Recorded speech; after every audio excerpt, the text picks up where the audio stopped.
Hello and welcome to What Remains. My name's Pete, and on this episode we're going to be looking around the Lawnswood Cemetery in Leeds. There are one or two interesting graves in here with interesting stories, and I'm hoping to find some of those as we walk around.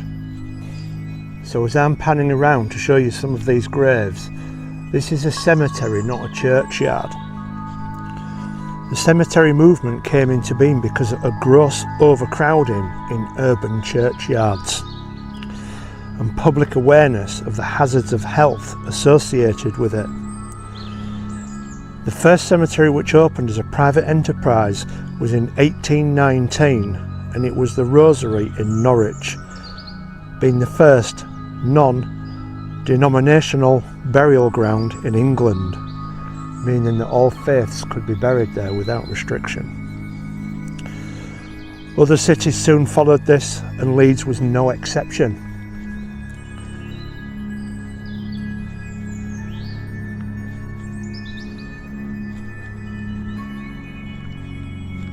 The first Leeds General Cemetery was opening in Woodhouse in 1835. In the 1870s, Michael Churchyard in Headingley was nearing capacity and a new location was required. This was decided to be at Lawnswood on the outskirts of Leeds. It was close to the Otley Turnpike Road and was chosen for its scenic attractiveness and location into a less populated area.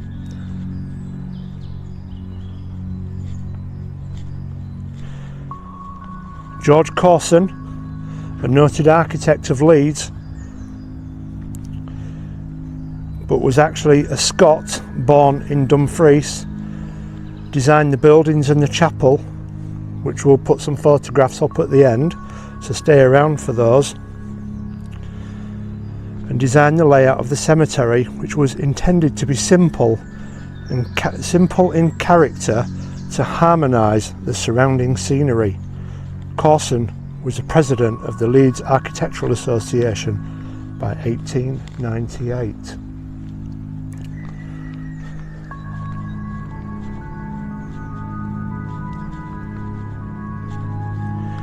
He was also responsible designing other noted buildings around Leeds, the Grand Theatre, part of the LGI on George Street, which are both listed buildings today. The landscaping was carried out by a William Gay. He would design and landscape many cemeteries and parks in the north of England. His favourite devices were the use of a promenade and viewing platforms. He is most notable for the landscaping of Undercliff Cemetery in Bradford, in which he is buried today. As we can see, these are very old. These are all more Victorian ones where we are at the moment, and we are approaching the promenade.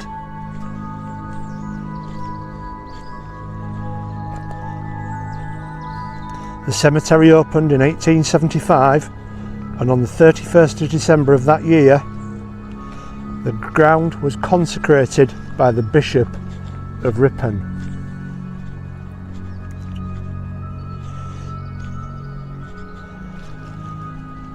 The original 10-acre Victorian site is now designated as a park and garden of special scientific interest. The site contains Grade 2 listing buildings and monuments, and is currently now being expanded from 10 acres to 53 acres.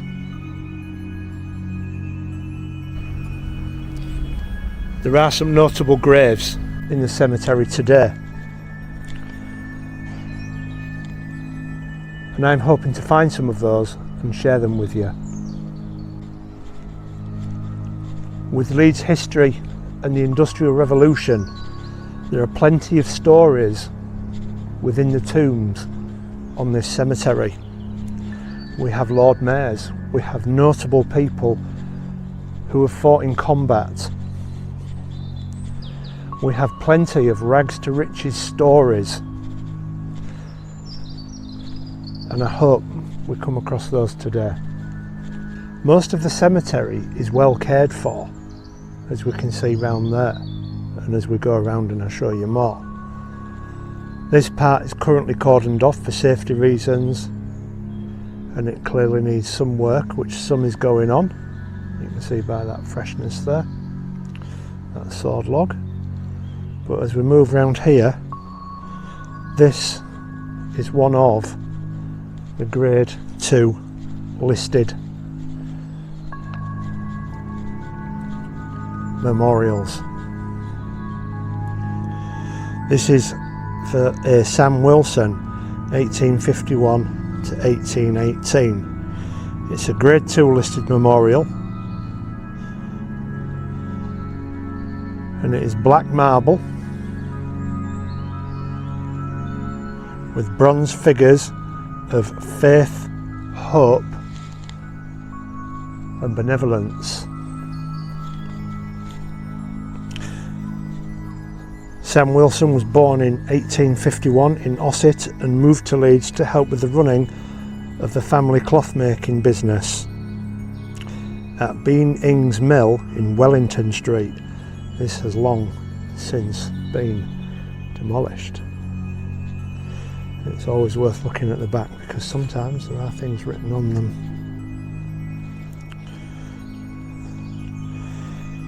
He became one of the joint managing directors of Joshua Wilson and Sons after the death of his father.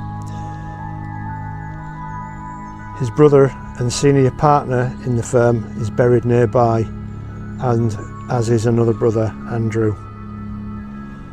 They lived at Rutland Lodge in Pottonewton, which is now a medical centre, and was a keen collector and acknowledged expert on contemporary British art and furniture, as it would seem many of the Victorian people were, although this is just slightly before then. You can see the detail on this one here. Look at this. Got that skull, a cherub type creature at the side holding the serpent.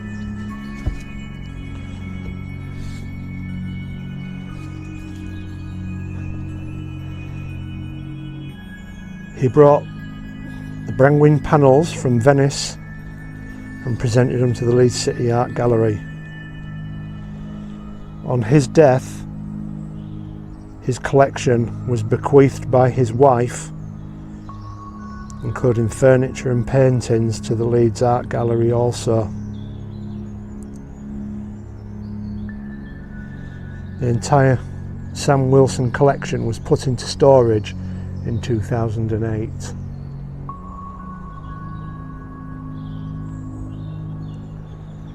And we'll continue on and see who else we can find. As we walk around, I will show you some of the lovely carvings. This one sadly has got an arm missing. James Alexander Moxon, died 1899. And also their twin sons are buried here as well. There's his wife. We've got another one there. And got an angel at the top there. Some absolutely wonderful stonework on these. As I walk down the promenade, we can see the tower of the cemetery's church, and we approach one of the rags to riches stories, the Laycock grave. Peter Laycock, and also his wife Jane. The life of Peter Laycock was one of struggle, perseverance and success. He was born into poverty in 1837 and started work as a piercer at the age of 9 at a local mill. A job that no longer exists today, as that was done by children as they could fit under the looms and rejoin the threads of cotton together. The machines did not allow the child any safety because they didn't stop, they were constantly going. And this was so that clothes became cheap and competitive, but life was also cheap at that time. With little formal education, he undertook studies at the Mechanics' Institute to better his prospects. His hard work and motivation was rewarded when in 1875, at the age of 38, he bought Perseverance Mill, Woodhouse Car, and turned it into a prosperous woolen and finishing mill. Within a few years, at 1888, 79 looms and a workforce of 160. He also, at that time, had a further mill in Beeston, employing 50, and a warehouse at 10 York Place. Now, I'm not certain, but I think all those mills have been demolished, and we'll continue to walk around to point out any interesting headstones and any further histories that we may see.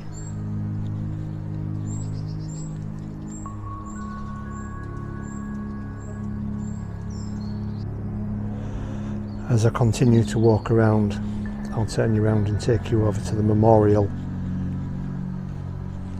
of George Cura Briggs. This is a Grade 2 monument,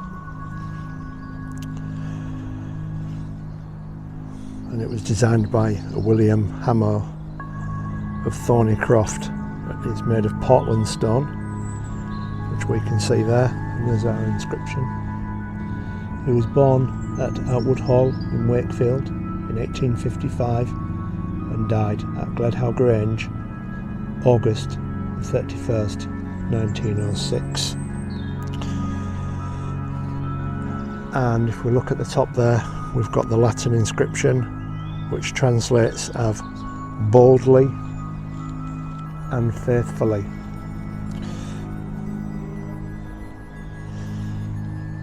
An important figure in Leeds at the time, he became Lord Mayor. There is an inscription on the back, and I will show you this.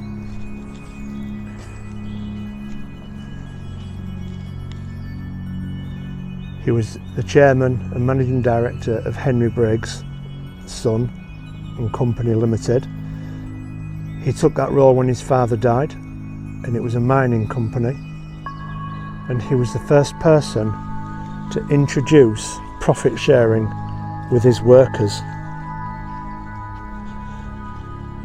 And he also funded and laid the stone for the Leeds Mining Institute in Leeds, which is now part of the Leeds University. Moving further round,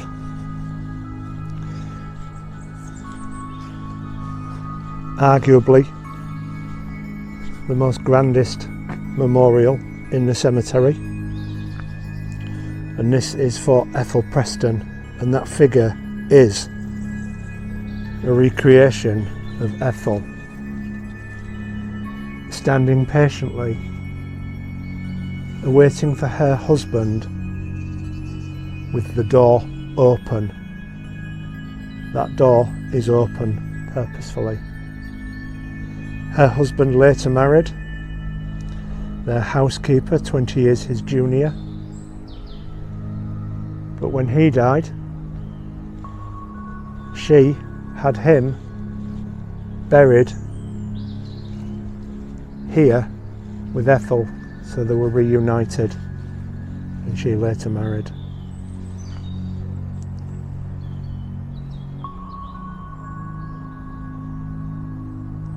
What I like about some of these old graves, it'll tell you more information about the person who's there, rather than just a name, date, in loving memory of blah blah. Now I've got one round behind me that I really find quite interesting, so I'll share that one with you now. It's this one here. Annie Walker, the beloved wife of Nathan, is it Teagle or Teague, who died in 1897. In her 59th year, also Rhoda Jane, the only daughter of the above. But what gets me is also of the above is Nathaniel, late assistant station master at the Wellington station, who died in 1905. Wellington station no longer exists. It's now been demolished and an office block, and there is a sky garden there. Whilst burials still happen around the UK and Lawnswood, a lot now tend to opt for cremations, and this is a crematorium. I can imagine it won't be too long before being cremated is the only way, because of the land space. So I'm going to turn you around, I'm going to show you the memorial area for the crematorium. Whenever I'm filming my videos, no matter what it is, I always try and be respectful. These are people's relatives here today, and we are not going to go too close. This is close enough. But as you can see, it's huge. It's a beautiful day and it just looks lovely. We'll just continue to walk around.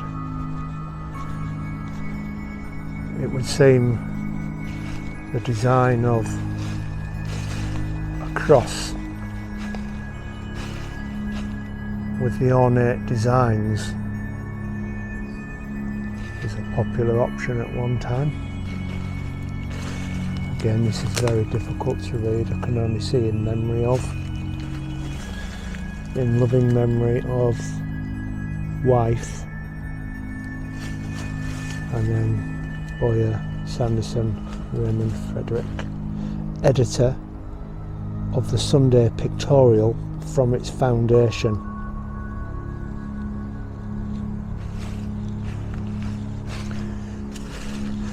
As we can see just by the size of some of the bases on these trees, the trunks, that they've been growing a very long time.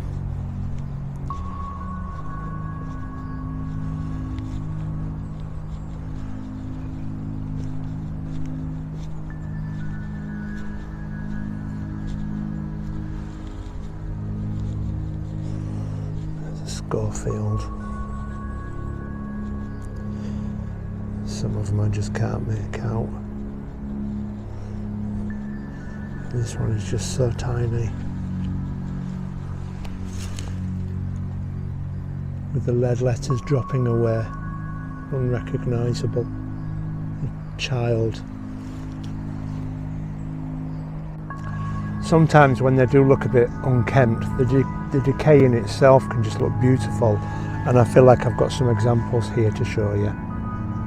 We can start around here where we've started to get moss around the bases.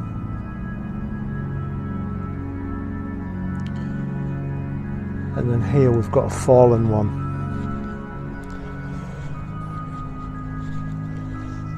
With that moss.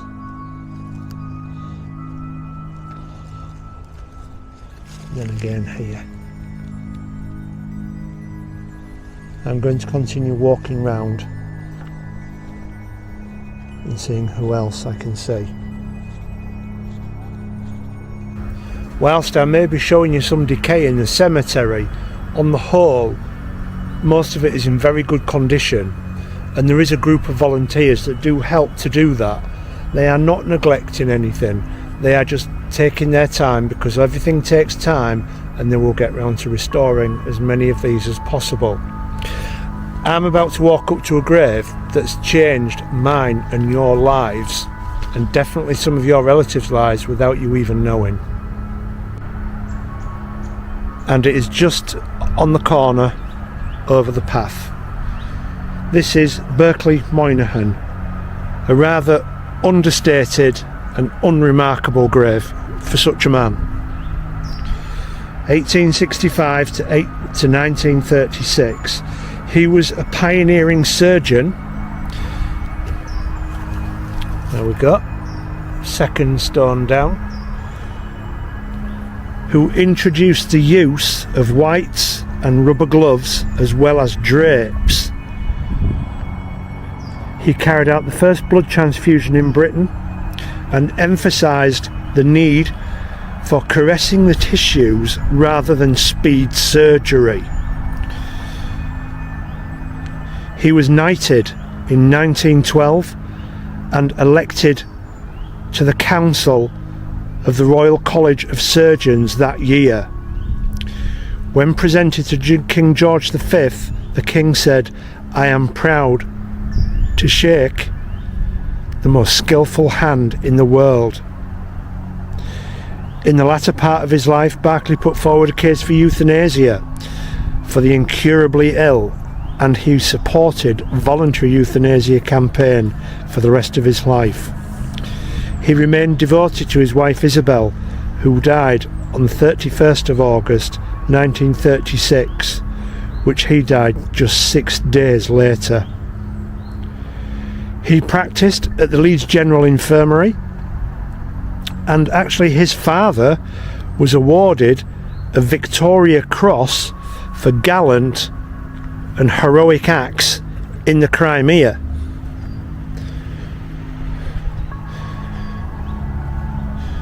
Now, as you can see, this cemetery has got a lot of old graves in it, and it is very well cared for, and I just want to see if I can find one or two more.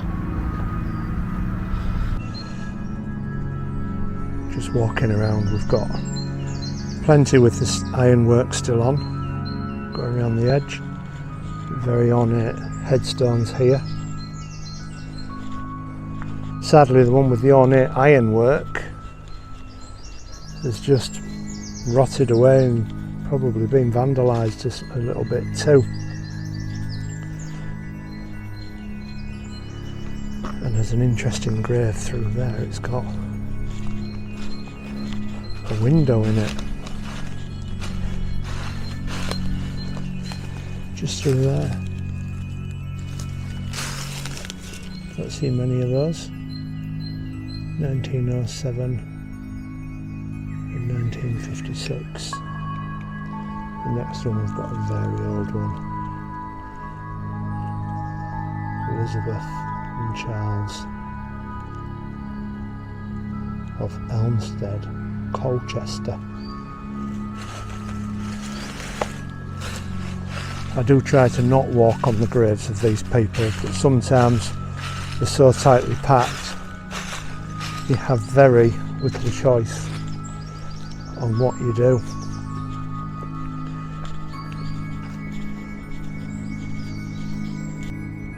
Sometimes you do just have to come off the path to be able to pick up the little details like this.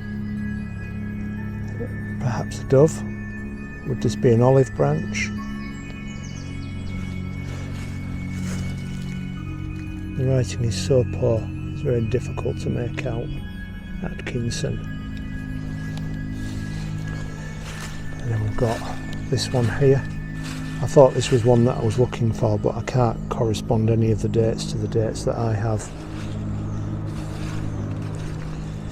And then just going under here, this beautiful ornate grave. It's a tree branch with flowers in loving memory.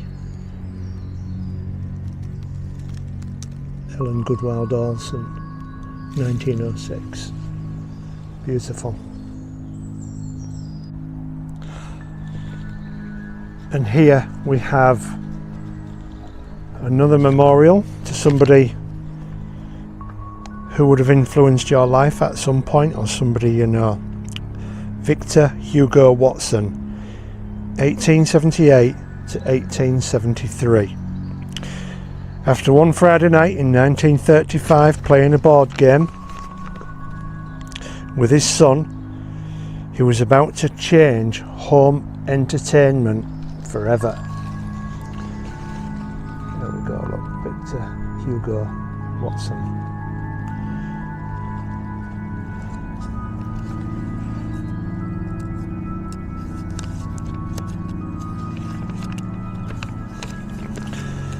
following Monday, after playing this game, he made his first transatlantic telephone call. This looks like a musical score, and I'm not certain what that represents, but it looks like a person in there.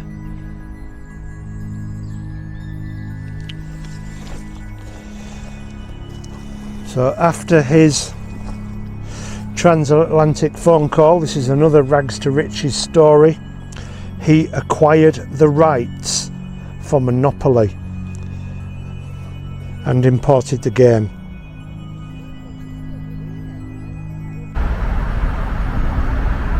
So just before we leave the cemetery, it's quite fitting that we should pass by the very last grave as we leave. George Corson, architect, the very person who designed the cemetery, the very person who was a leader of architects in Leeds, built the Leeds General Infirmary, the Grand Theatre. These buildings still exist, and yet he has got a very beautiful, simple, understated grave.